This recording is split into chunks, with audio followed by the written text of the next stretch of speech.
Okay, so in this Affinity Photo tutorial, I'm just going to show you how to make this really simple composite. It comprises of a kind of landscape background scene here, and also of a quite a simple UFO flying saucer. Both of these images are available on Pixabay, and there we go. I'm just going to show you how to make them sit in the scene, add a bit of lighting, and make this kind of bit here, and just make everything gel a little bit together. So let's get started. Okay, the first thing I'm going to do is simply open our background image. Open, here we go. I've chosen that one there. Both of these images that we're going to use are available on Pixabay. I've got the links in the description there. So the next thing I'm going to do is place our UFO. There we go, UFO, open. Click anywhere on the scene and just drag it out to a size that we think is suitable.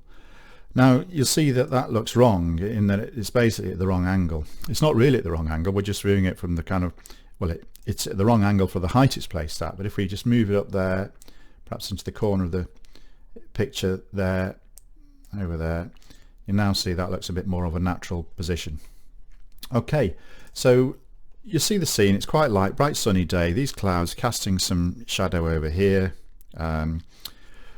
So what we want to do is obviously to make this look a bit more real, embedded in the scene, we want to put a shadow down here. The way we do that, come over here, oops, let me just delete that one, I added too many pixel layers. Add a pixel layer there. I'm going to come over here to the elliptical mark tool, click on that. Now I like to draw, you can draw them in various ways, but I like to draw my ellipses from the center, so make sure that that is checked if that's your preference. Click on the scene, so I'm just going to kind of move this around to get an ellipse that I think that UFO is casting. So you want it to be about the right size, I reckon. There we go, I'm happy with that. I think I might just move it down a little bit. Okay. I don't want I'm going to fill this with black, but I don't want it to have a hard edge. So the way I can change that edge is coming over to select, feather. Okay, I'm just going to pick a figure here at the moment. There we go, 78. Apply. You can't see how it's affected, but if I come over to my bucket tool here, now select black and now fill it, you can see how that it's not a hard edge that it's applied. It's kind of fed the edge. There we go. Click on that. Okay. Now I actually think now that I've got it there, I'm going to adjust. I'm going to make it a little bit bigger, fine tune it. There we go.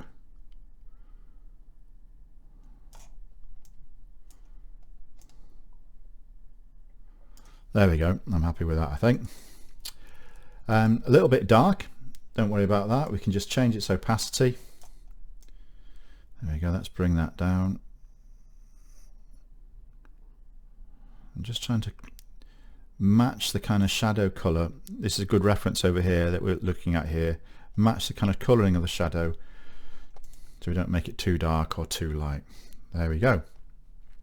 So why don't we add a little bit more things to the scene I'll tell you what I'm going to do.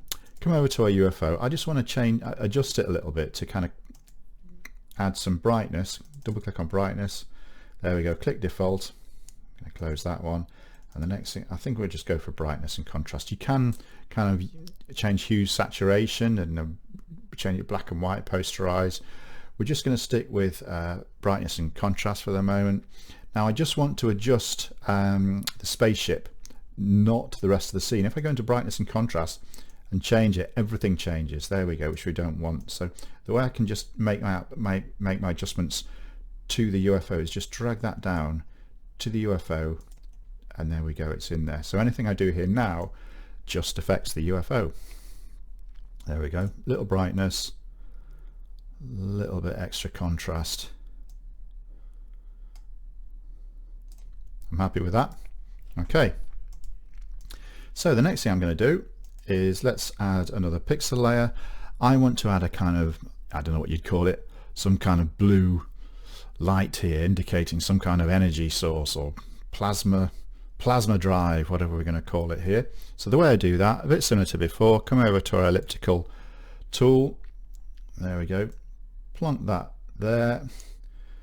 Let's just try and make that, let's make it round. There we go. Okay, now I want to fill that with a color. I'm going to fill it with using a gradient tool. There we go. You've got several options up here using your gradient tool. Okay, let's just come up, actually type, we want to go with the type. I'm going to use a radial, is it? No, it's elliptical gradient tool. There we go. I think it was elliptical. Put that out there. There we go. So the center color is white. I'm going to go for a outer color of blue. There we go. I think I'm happy with that. I don't want to spend too long fine-tuning these things because this is a tutorial. It's not about getting exactly things right. You can do that. Yeah, there we go. Oh, doesn't it look a terrible mess? Yes, it does. But don't worry, we can tidy that up. Let's just zoom in a little bit using Control and the plus key. Okay, let's fine-tune this a bit now. So, Control and zoom in again. There we go. So I want to remove some of this. So a good way to do that is don't use it. I rarely use the rubber. Always use. I can recommend to always use the mask because then you can reintroduce things. Okay, come over here. Get the paintbrush tool. It's already on black. Let's just increase the size of that paintbrush tool. I'm going to quickly erase it beyond the point I want to erase, and then I'm going to reintroduce, because it's for me, in some instances I think that's a much easier way to color things. There we go. Go back to white now to reintroduce. Like I said, this isn't really a tutorial about masks. I don't know if I probably might make a tutorial dedicated to masks, but if you just follow what I'm doing, you'll get a good idea of how to use it without necessarily understanding what a mask is. There we go. Now I'm not going to spend too much on getting these exactly right. Again, nothing to do with it, not the detail. I'm just going to expand that a bit. Let's have a look. Ooh. Control Z. Okay. Right, there we go. I think I'm going to rasterize and trim that. That way I can just move it around a bit and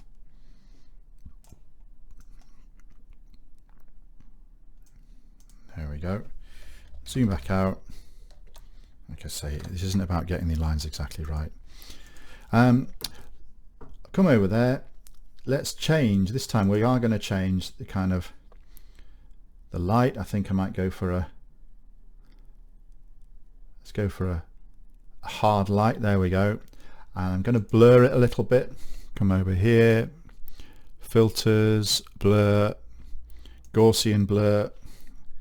I do want a bit of an edge to it. There we go. I like the look of that. Okay, apply. There we go. Now the thing about adding lights is that when you add a light on its own, you have to kind of remember that it also affects other things. So this light on its own doesn't really seem to sit properly. If we had this light here, it would also start to light up this area here and also this area here, wouldn't it? So we can introduce that kind of light. Let's just add again. Let's go and add a let's do it under there actually. Let's add a pixel layer. There we go, pixel layer. I want it to sit under that. It's fine. There we go. Again, just going to introduce this use this elliptical tool here. Let's just go from the center there, and again this is I'm not being too fussy about getting exactly right, but that's pretty darn spot on in my mind. I'm just going to fill this now rather than take that. Let's go with that blue color again. There we go. Fill that. Okay, and I'm going to drop the opacity back on that a bit. There we go. And I'm going to change the way that works, the way it affects. I mean, hard light, soft light, da da da da da. Okay, let's go with that. There we go. Now even that doesn't look quite right in my mind, and I know why. Okay, it's all about tweaking things, because this area the center area, if you like, would be much more affected by this light than the outer area. This is more of a kind of, you know, secondary light. So I'm going to add another one, another pixel layer, do the same again there, but this time just concentrate on this center area here. There we go. I'm going to move that up a little bit. There we go. I'm going to do the same again. Pick a fill color. Well, already that fill color. Go over to that tool and change. So look, there we go. Let's try that. There we go. Right, a little bit of tweaking. Let's just blur it. Bit of Gaussian blur to taste. There we go. Apply, and let's do a bit of Gaussian blur to this layer here. Filter, blur, Gaussian blur again to taste, so that you kind of forgive us of these little edges. Oh, I'm going to keep that the way it is. I think that'll be fine. Let's just zoom out.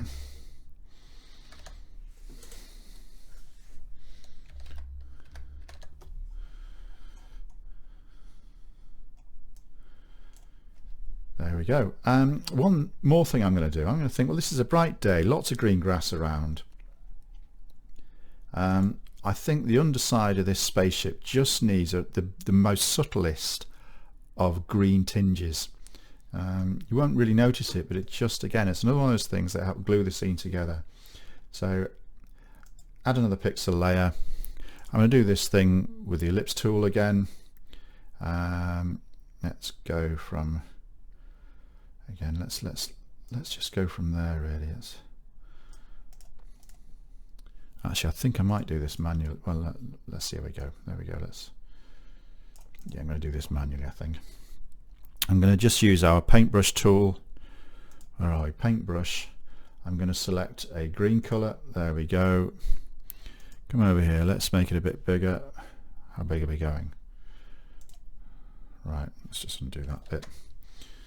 There we go. Let's just paint this in really, really quickly.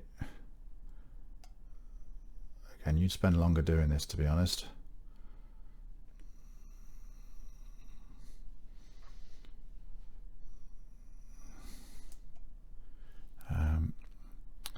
There we go. And I'm going to move that. Just going to adjust that with that tool there, because we don't want it hanging over. We don't actually want it going over the edge into the sky. That wouldn't be right at all. There we go. Looks terrible, obviously. Let's just knock the opacity right down to, oh, that's the wrong one. Let's knock the opacity right down to about, I reckon, even lower than that, about, how much lower? About too much. 6%, let's do 6%. Just to give it the subtlest of green tinges. I'm going to add a blur to that. Filter, blur, Gaussian blur. There we go. Okay, apply.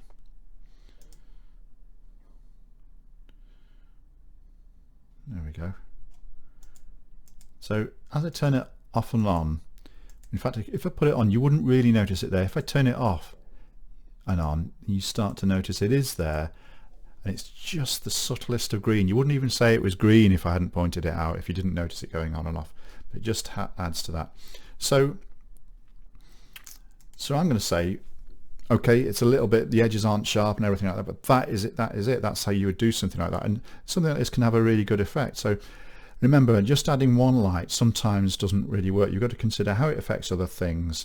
And that starts to just, like I say, add the glue that kind of makes things sit right with each other. Thank you very much.